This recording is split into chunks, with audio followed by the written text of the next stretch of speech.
My name is Sherry Guess, and this is the Heavily Meddled Podcast.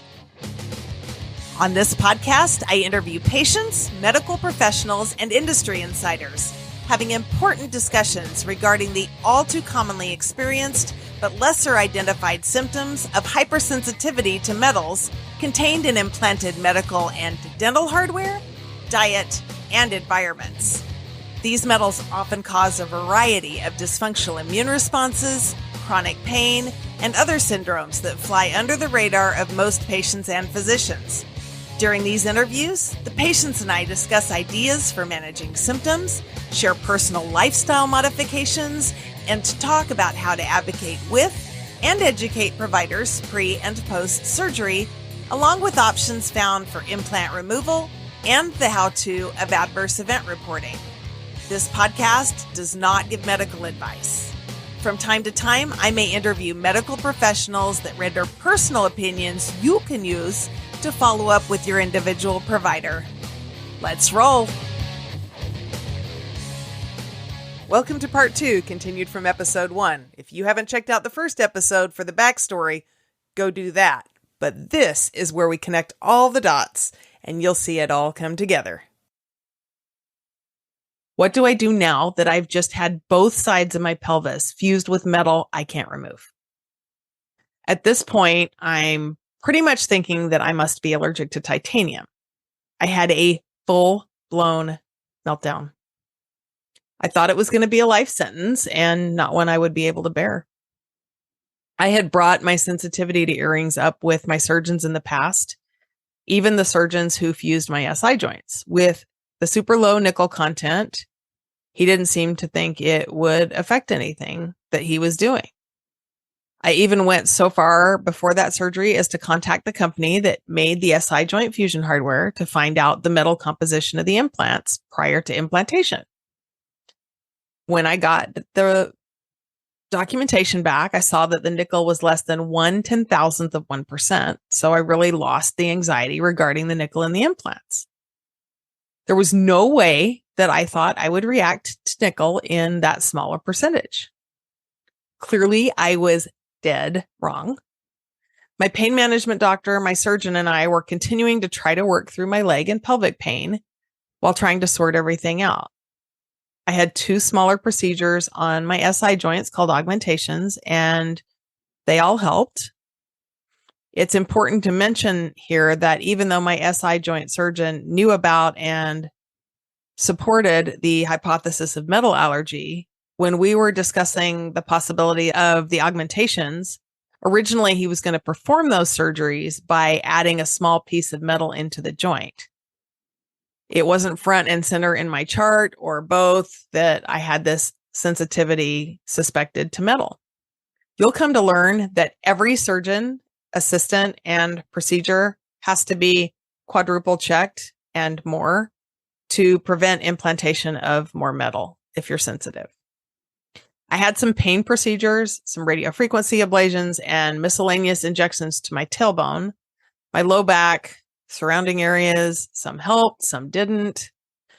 It was during one of these visits, pretty much occurring with my epiphany, that my pain management doctor became acutely aware that he could not even lightly touch over where my lumbar spine hardware was. It almost felt like we were grasping at straws regarding the pain that I had, but this was the kind of pain management doctor that really cares deeply and is invested in his patients, even calling them at home to check on them. When coupled with the additional systemic inflammation, which was worse after the recent SI joint fusion surgeries, he brought up the potential of a metal allergy to my hardware. When he brought that to the table, he strongly encouraged me to gather more information and get testing if possible. It was a sliver of hope offered for a better quality of life, so I jumped on it immediately, because who wouldn't? The first thing I did, now that this hypothesis was gaining traction, was to call my BFF. She had just gone through a bout with metal toxicity in regards to a hip replacement. She mentioned that while undergoing her ordeal, that she had undergone a blood test while they were trying to prove it. I don't remember, honestly, if she was the one to give me the name or if wildly Googling had something to do with it. But I turned up Orthopedic Analysis, a company located in Chicago, Illinois, in my search. Orthopedic Analysis is one of two companies that do LTT testing, which stands for Lymphocyte Transformation Testing. The other company, Melisa Diagnostics, is located in Europe and processes testing from all over the world, including the USA. Both of them provide testing for metal allergies. They provide metal ion detection, dental panels, and Melisa is one of the front runners in providing reliable Lyme disease testing. Basically, the way that the LTT testing works is that the blood sample is exposed to a variety of metals over a period of days. And then from there, the cell proliferation or immune response is measured on a scale of reactivity. The downside of these tests is that they are not the standard of care in the US, and this super valuable resource is not covered by insurance. That means, sadly, that they are a little pricey. Nevertheless, I ordered a test kit and made an appointment to see a specialized allergist to get the lab requisition signed. It does bear mentioning that any regular practitioner can sign off on the lab order, although many doctors and surgeons don't know these tests even exist. The tests are clinically validated, and I was really excited to try to find out some answers. Also on my excitement list was that I had found a doctor that I just knew was going to provide a lot of answers that I had been missing. I mentioned early on that she was fellowship trained in allergy, immunology, and rheumatology. She was also a board certified internal medicine doctor. Those were all the specialties that were really in play here and relevant. And I was really stoked that I found them in one doctor. It turned out to be one of the most disappointing medical visits that I have ever experienced. When I went to see her, she told me she had no idea what was wrong with me, but that it couldn't be metal allergies. She was completely dismissive of my experience and said I didn't have any of the signs or symptoms pointing to metal, despite what I thought was a total mountain of anecdotal evidence.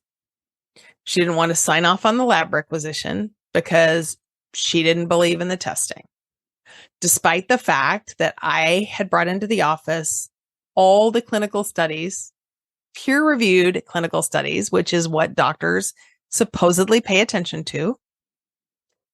These were downloaded from the testing company's website, and she just pretty much aloofly said, I have read them all, which was impossible because at the time, some of those studies were brand new. She stated the test could be positive one day and negative the next, and that she didn't like it. But since I drove such a long way, she would at least sign the form authorizing the test. She clearly didn't understand how the testing works because either your cells proliferate or they don't. So I walked out the door and vowed never to see her again. Thankfully, Orthopedic Analysis emailed me my results, and I didn't need to go back to her for anything. When I received my results, they were overwhelmingly positive in the moderate category for allergies to nickel and mildly positive for allergies to molybdenum and iron. Thankfully, I was not presenting with an allergy to titanium, which had been my worst fear, and the metal I had the most of in my body. It probably does bear mentioning that nobody told me that I needed to come off the allergy medicine prior to taking the test. I was on a pretty strong amount, Allegra 2 to 3 times a day, hydroxyzine, and occasionally Dayquil, in addition to low-dose naltrexone, which I have heard can skew the results. But I still tested that high, so I can only imagine what the results would have been if I had been off that medication. From here, the tedious work began of calling all the medical centers and surgeons' offices to obtain my operative reports and implant logs from my surgery. Once I received them, I began to reach out to the manufacturer of those pieces of hardware and corresponded with them to get the chemical compositions of each piece, right down to every screw and washer. You can imagine that took a little time. In the meantime, I went and saw the number one rheumatologist in the whole North Texas area. He was wonderful and ran a lot of testing, but didn't really seem to know much about the metal allergy theory. He didn't tell me I was crazy or that it was impossible, but he was really more focused on the rheumatology spectrum. I did have blood work that came back showing me mildly positive for lupus, but I think he said it wasn't super accurate regarding that particular blood test that I did have. As I got the material composition back from the manufacturers, it was revealed that within my hardware, I had a combined total of 7 to 8% of material that I was allergic to. Much of it was located within a cobalt chrome alloy that comprised a lot of my lumbar fusion hardware. Interestingly enough, the nickel contained in those pieces was only 1%. I have since learned that small percentages of nickel, even extremely small percentages, are enough to cause the widespread symptoms that I was experiencing. Clearly, the less than 1/10,000th of 1% in my SI joint fusion hardware is what put me over the edge. So my body noticed it. The lumbar hardware was the first place to look because of the inflammation in my legs, and at the base of my lumbar spine over my hardware was so great. I first called my original spine surgeon and had a telemed appointment with him. He thinks I'm semi-crazy at this point, and despite the results of the blood test, highly recommended against me having my hardware removed. He wouldn't be able to do it for several months anyway, so we just kind of tabled the conversation. My next stop was to talk to the neurosurgeon that did my SI joint surgeries. He fully believed in the metal allergy and that it was likely causing significant issues within my body. He offered to take it out the next week. He didn't feel like it was a super risky procedure and thought that it was likely a really good idea. He said it wasn't a big deal surgery, so I was totally on board. He might have said it wasn't a big deal surgery, but can I tell you that there is nothing like having your back muscle sliced open? It was as painful as the original fusion, which totally caught me off guard, and I wound up in bed with mad pain for several weeks. As soon as I came out of the fog, I noticed something pretty miraculous, and that was that all of a sudden I could eat higher histamine foods again. The swelling in my fingers went down immediately. The outdoor pollen didn't bother me quite as much, and wait for it, 60% of the pain I had prior to the surgery in my legs was gone. It was absolutely a modern miracle. The thing that let me know that it wasn't in my head after all was that from that moment after surgery, I was able to wear jewelry again. So now we're getting answers. I don't think that I mentioned that prior to my surgery, I had blood work drawn. Part of that lab panel measured my histamine. At that time, my histamine levels were off the chart. Anything over 1 was considered high. My plasma histamine level then was 3.53. We redrew those labs approximately 10 weeks after my surgery, and with no change in diet, outdoor pollen, or medication, my histamine plasma level was now measuring 0.16. If that isn't evidence that I was wildly allergic to the metal inside my body, I don't know what was. So it was at this point that I left a scathing review online for the arrogant female allergist. I should probably send her a copy of this podcast on a flash drive. I'm pretty active on social media and in many Facebook groups. And as you know, the internet shows you what it wants you to see. Well, it's somewhere around this time that I became aware of a Facebook group called Low Nickel Diet and Lifestyle. What? There's a low nickel diet. So being true to my nature, I begin to wildly research the low nickel diet. It's here that I find out that almost every single thing I have been eating, stuff they said was good for me, was extremely high in nickel. I'd been gluten-free for 10 years. To lower inflammation, I'm trying to eat paleo, brown rice, mainly vegan, lots of vegetables and nuts and coconut, everything. I noticed that I seemed to be reacting to coconut a few months prior and pineapple. Every time I would try to eat it, I had some kind of oral allergy reaction. The roof of my mouth would blister and burn like it was on fire. Now remember, before 2014, I would tell you I didn't have an allergy to anything. My food was already quite restricted, as in 2018, I acquired alpha-gal syndrome from 2 tick bites. That's the tick-borne allergy to red meat that is making the news. I hate ticks. They don't tell you that the allergy doesn't only include red meat, but pretty much anything sourced from a mammal. It's also a type 4 delayed reactivity reaction. At the time, it took out collagen, dairy, immunoglobulins, bone broth from mammal sources, so many of the things that I was trying to do to help myself. And now, thanks to this Facebook group, here are more restrictions.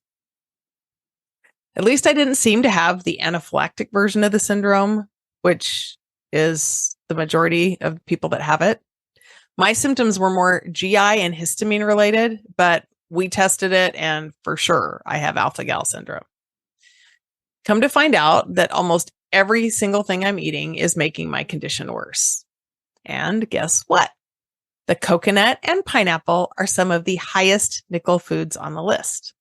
Guess the sudden allergy was not so sudden after all. One more sign that I am not, in fact, crazy. Oh, and nuts too.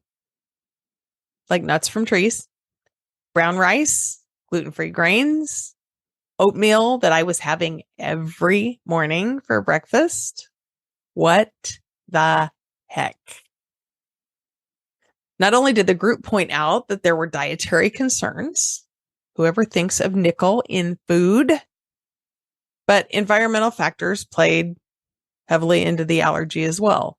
Things like stainless steel cookware that I've been cooking with for years because everybody told me nonstick was toxic. The expensive stainless steel water bottles and Berkey water filter that filtered out all the toxins from the water. These were actually, in fact, leaching nickel into my food and water.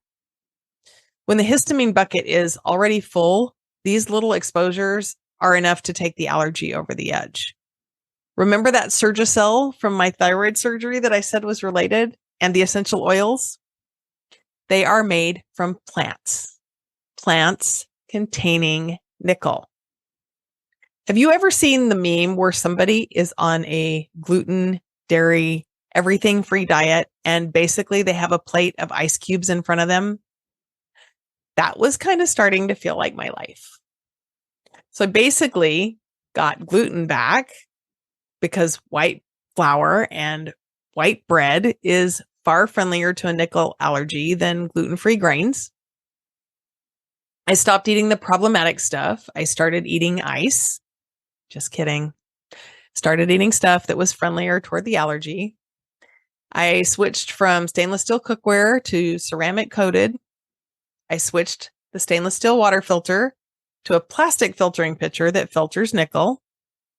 Believe it or not, all these things really started helping, which was another piece of the puzzle to help with my pain and another validation that I was really barking up the right tree.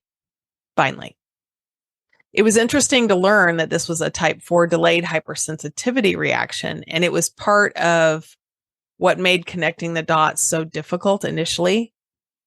Because when I would eat bad for me food or have an exposure, I didn't react until the next day or many hours later. When my surgical hardware was put in, it took 3 to 6 months for my body to say, oh, no, you didn't. Finally, it's literally all starting to make sense. At this point, I go back to the original spine surgeon, the guy that thought I was a little nuts. He's still thinking I'm crazy. But because we've known each other so long, he's at least willing to hear me out. I present him with the evidence that showed up after I removed my spinal hardware. And he got to see the lab results before and after the removal.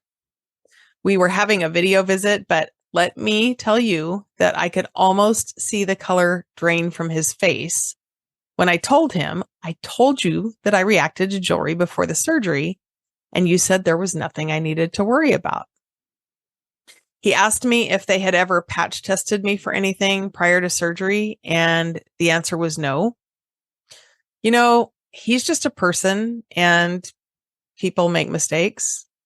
I firmly believe in my heart of hearts that he believed what he told me at the time was true. This is what he was taught. It's also part of what's wrong with the medical narrative. He wanted to do some immediate imaging of my neck fusion surgeries.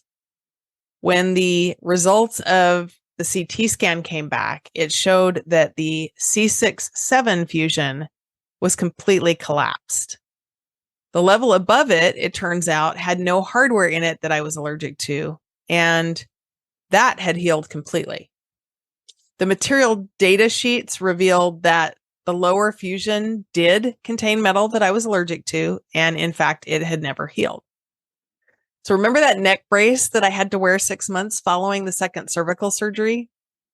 The one where we couldn't find the cause of all the pain? Go. Inflammation due to metal allergy. Now, the pain there had gotten a lot better in the years that followed. My theory is that bone and tissue grew around it, so there was less exposure to the allergen, but that's just a hypothesis at this point that can't be proven. It was collapsed and completely not stable, so clearly it needed to be revised regardless. We made plans immediately to do so with hardware that I wasn't allergic to, or should I say less allergic to. They took the metal plate that was out at the level above and did have to put a new plate for support at the level below. So I traded a plate for a plate, but the new plate is actually going to come out sometime later this year. It's crazy important at this point that I get as much metal out of my body as possible. After the surgery, I didn't really notice any immediate improvements, but the portion of metal that I was allergic to in these areas was way smaller than the ones that were located at the site of the lumbar fusion. I would improve over time as my body corrected its course in recovery, but this also took a while to figure out. As I was healing from the surgery, I stumbled on yet another Facebook group. I glanced at it out of curiosity, and this is where I found out that they often leave metal clips, staples, and markers inside you without your knowledge during routine procedures. Metal biopsy markers? For real? I had my gallbladder out in 2015. Did I have clips I didn't realize? I am one that doesn't believe any of these chance encounters are coincidence. So I, of course, start chasing down my op report for my gallbladder surgery. And guess what? Right there in black and white, it said that 3 clips were left at my cystic bile duct stump. Are you kidding me? It was also in this group that I learned about galvanic reactions and that dissimilar metals in medical and dental hardware have different ionic charges. Some are positive and some are negative. And apparently evidence had shown that these charges could produce a measurable electric current between them. Remember that I mentioned that electricity I felt like I had running through my body? More evidence I'm not nuts. And that's where the electromagnetic frequency sensitivity came into play. I have so much metal in my body that I react to magnetic fields. I bought the cutest Apple Watch to wear. Within days, I felt like I was plugged into a light socket. When I figured out it was probably the battery in the Apple Watch, I took it off and all the symptoms went away within 24 hours. This is like a Hollywood comedy at this point. I began to laugh because, literally, what good would it do me to cry? And now, a word from our sponsor.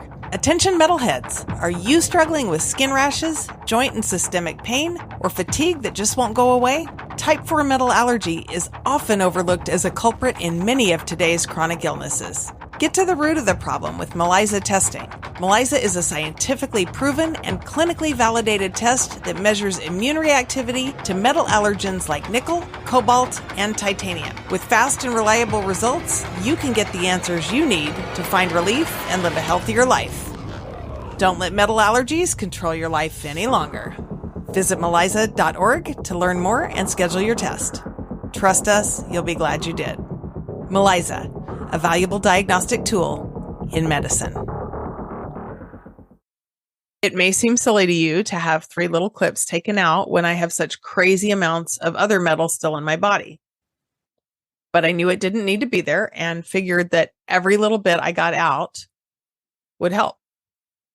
The galvanic current, as I understand it, also speeds up implant degradation. So I certainly didn't need degrading implants in my body that was already fighting. They don't tell you when they put the stuff in that it actually corrodes. Where do the pieces go when it does that? I had the surgery to remove my gallbladder clips in late 2021.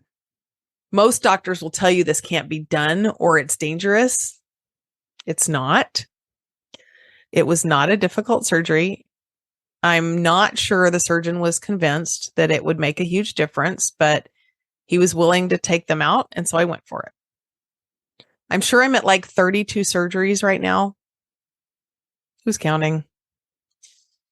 Like my neck, I didn't really notice anything miraculous here following surgery. Couldn't necessarily eat anything different, and it didn't really change my pain. I just knew it couldn't have hurt to get them out. I will tell you that I did notice a tremendous difference 6 months later. My hair, which had been thin and brittle and wouldn't hold a perm hardly at all, started to come back to a normal consistency. It was soft and full and really curly after a perm, and that was the first thing I noticed. Then I started to notice that when the pollen was high outside, I would maybe have 15% more systemic pain instead of 85% more systemic pain. That was a huge realization. Wow. So those 3 little clips coming out in spite of all the other metals made an amazing difference. I was even noticing that I was starting to be over-medicated as far as antihistamines went. So I systematically reduced them as well. While I'm still on a ton compared to somebody who's normal, I am on a third of what I used to be on. I'm able to function more and more every single day.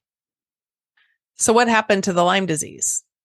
Well, at this point, I believe that prior to the metal, it was held latent in my body. And when my immune system cratered due to the metal reactivity, that allowed Lyme and the insidious co-infections to grab hold. My son acquired Lyme disease from a canoe trip some years earlier in Arkansas. It's not as rare as doctors think either. While searching for a treatment for him, a friend that I had also met online told me about a world-famous Lyme clinic in Coeur d'Alene, Idaho, called Lyme Stop. They have a podcast regarding their treatment on their website, and I would encourage you to listen to it if you or anyone you know suffers from Lyme. Because I have family living in that area, we were going to be up there at a time where I could book my son an appointment due to a non-coincidental cancellation. Compared to other Lyme treatments, this treatment was really quick and relatively painless for my son, which is almost unheard of in the Lyme circles. People spend hundreds of thousands of dollars to only mildly improve, as I had personally experienced. The short version of that long story is that my son underwent Lyme Stop treatment and made an almost full recovery very quickly. It was almost too good to be true. So then I made myself an appointment for summer of 2021 and received my own Lyme Stop treatment. I was pretty worried that I would be hypersensitive to it, as I had been to other therapies, and was worried I wouldn't be able to tolerate it. Not only was I able to tolerate it, but I feel that most of my Lyme symptoms resolved within a very short period of time following my visit. So I can't say enough good things there. While it's not super cheap, there are far more expensive Lyme treatments out there. Once you pay and receive the initial treatment, you're usually good to go long term. It was at LymeStop that I was also able to heal my chronic IgM positive Epstein-Barr virus and all the other chronic Lyme infections. The ones they weren't able to work with resolved on their own within a few months of having the gallbladder clips removed. So my body is finally healing as it was meant to. It was around the same time period that much of the invasive insomnia resolved as well. And I still have orthopedic problems. In fact, I'm waiting now to have my tailbone amputated. We found out that it's broken at the sacrococcygeal joint, and the severe hypermobility there affects how long I can sit and what I can sit on. I can actually feel it moving like a tail. The sacral nerves are still super inflamed, and that affects my legs, really limits a lot of my walking and exercise, or should I say walking or exercise. The hope is that some of this will resolve with the tailbone surgery. In the meantime, I can sit and stand with care most all day. This means I'm fairly functional. I can clean my own house if I do it slowly, and I can get from the handicap parking space into the store. I have an awesome mobility scooter, so I can live life when needed and get from point A to point B. I use it when it's a little longer distance or when I travel. I spent so many years trying to die that even though this isn't ideal, I will never take what I'm able to do for granted. I don't take any pain medication or psych medication except for compounded low-dose naltrexone or LDN. That helps with immune system modulation and blocks the opiate receptor sites. It's not a miracle cure, but every little bit helps. The final frontier in the recent past of my recovery was to do limbic system retraining. Basically, when you're chronically ill and in chronic pain, it becomes all that your brain pays attention to. The body can get stuck in chronic fight or flight and exhibit a maladapted stress response. Believe it or not, the brain actually can perpetuate the symptoms that you think you're mentally trying to avoid. So I had to learn how to train my brain to see pain differently and to train myself out of being chronically ill. I did exercises, meditations, and basically just stopped fighting so hard to get well. I let the hard days come. I let the hard feelings come, and I just didn't fight it. And it was then that I felt the energy move. This actually does take a change in mindset and quite a bit of practice, but if you build it, they will come. And as a man thinks he is, there really is something to that. I used several tools to retrain my brain. I used a program called the Dynamic Neural Retraining System, or DNRS, which you can find at retrainingthebrain.com. I am a huge fan of the work of Dr. Kim Duramo from the Institute of Mind-Body Medicine. She has a great page on Facebook and a lot of free meditations and some really, really great programs. I strongly feel that anybody who is chronically ill must consider making these practices part of their daily routine. I can swear to you that it changes lives. Our brains are so much more powerful than we know. I am truly grateful to the providers who have shown me that. There are plenty that say that Facebook and social media is a waste of time. But let me tell you that these Facebook groups and some of the friendships that I have made on social media have changed my life and saved my life. They have helped me save and change other lives as I have tried to pay it forward. I've networked my way to people. People have networked their way to me. One of the associations that came through a Facebook connection was that of Dr. Scott Schroeder. Dr. Schroeder is a podiatrist and foot surgeon. He now lectures professionals in the medical industry worldwide on metal allergies. The craziest part is that you would think he would have credibility among his own peers. But there are many that don't believe him, and he's a doctor with firsthand experience. Because he lives up in the Pacific Northwest near my brother, my husband and I were able to go out to dinner with he and his wife.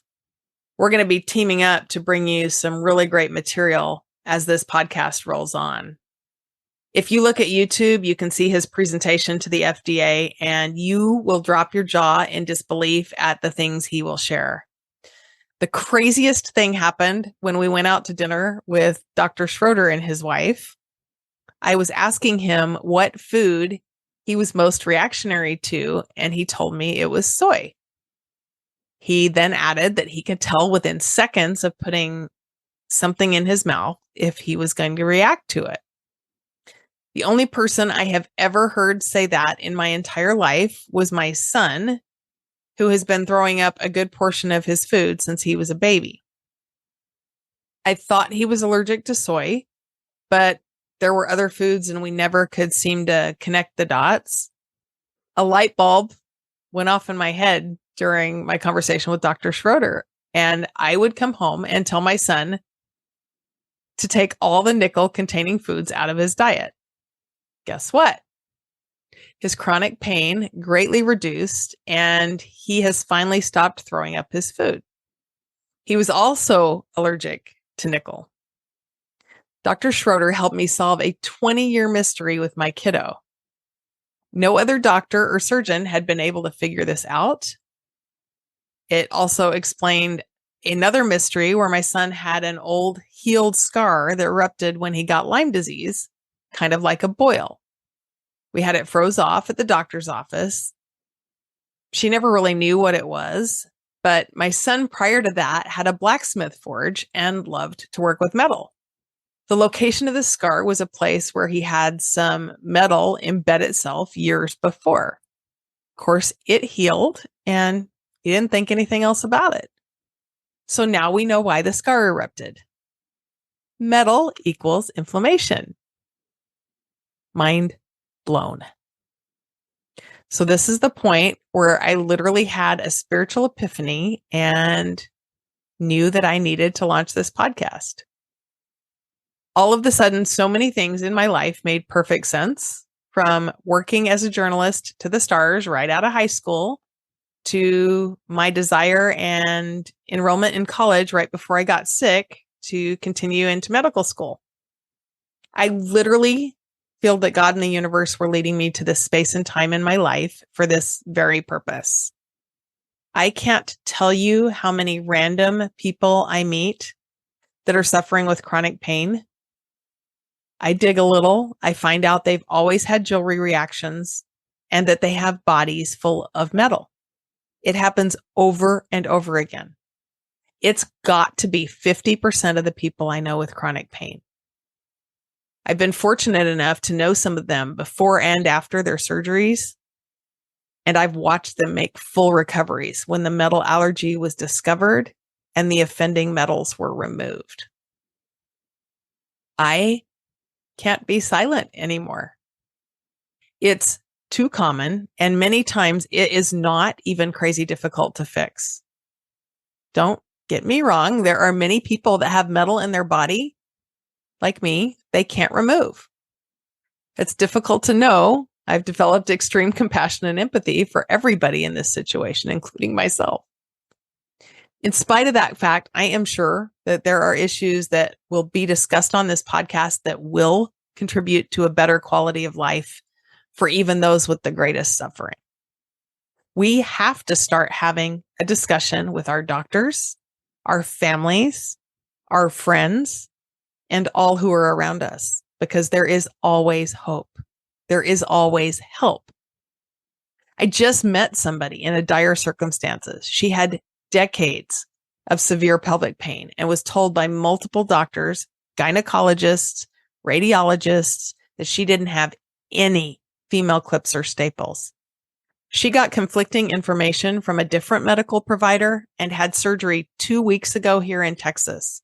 And they removed over 130 pieces of metal from her pelvic floor and abdominal area. Decades of begging for relief and trying to get doctors to listen. She is now pain-free with the exception of surgical pain. She saw rust on some of those clips that came out of her body. Can you imagine what that was doing inside her body? She now has 2 forms of cancer. I am trying to get her on the podcast in short order, but the moral of the story is that sadly, there are doctors who lie. The proof has to be on us for our wellness. As I tell you this, I am currently seeing that same surgeon and triple checking that I don't have clips or staples in my abdomen that nobody has uncovered yet. I found out that the tendon anchor above my biceps tendon is much larger than I thought it was. I was prepared to let that lie, but now I feel an urgency to meet with a surgeon or 3 and literally see what's involved in getting that removed. It has been so crazy. I won't even get into my feelings about the companies offering full mouth dental implants, but we can't ignore dental. Let me tell you about the woman I know who can't eat due to the unbearable pain from hers. So where am I today? Well, I still have orthopedic issues, as I mentioned. I was put on medication to control my heart rate and sinus rhythm, which was all skitsy due to the metal reaction.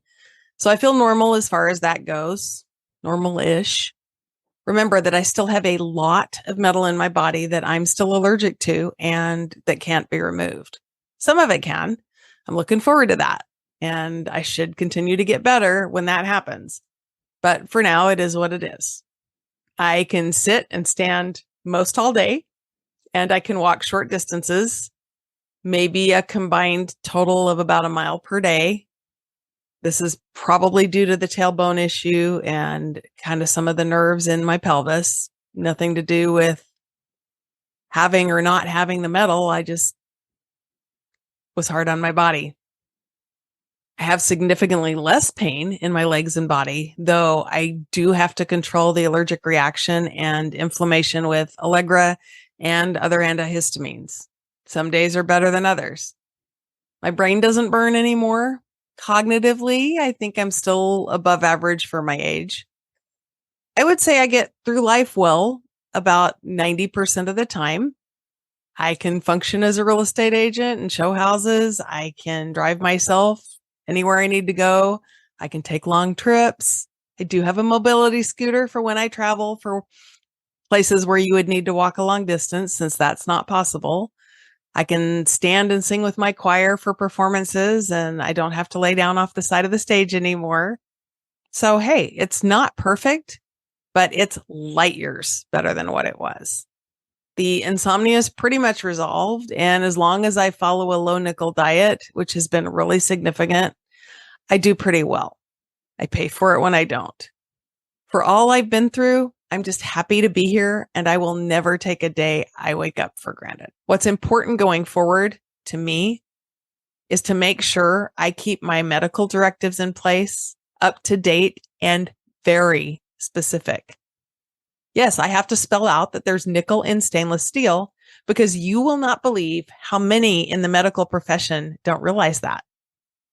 Even one clip or one staple can set off a cascade of chronic symptoms that I will never be ready to go back to. It is scary to think that I am probably not going to be able to get a new hip or a new knee or a new shoulder if I ever need it. Also a cardiac stent or a pacemaker. It scares me spitless if I think about it. Looking back over this incredibly difficult story I've told, thanks for hearing it all the way through, by the way. What would I have done differently? I would have liked to have known what to look for if a reaction was going to occur. I needed the surgeries, but I would have liked the doctors to warn me about what potentials in this area could be and how they might be manifest. They aren't trained in that. I still think I needed almost every surgery I ever had, with the exception of my gallbladder surgery. It seems pretty easy to say that I wish I would have tested for metal allergies prior to my surgery, but I've learned that the problem with testing ahead of surgery, you'll find this out, is that you don't often show reactive to a substance until you have the exposure. So it might not have done me any good at all. I might have been able to find out earlier in the process, and that would have been great, because at least we could have used friendlier hardware at the outset instead of having to go back for second surgeries to correct the first.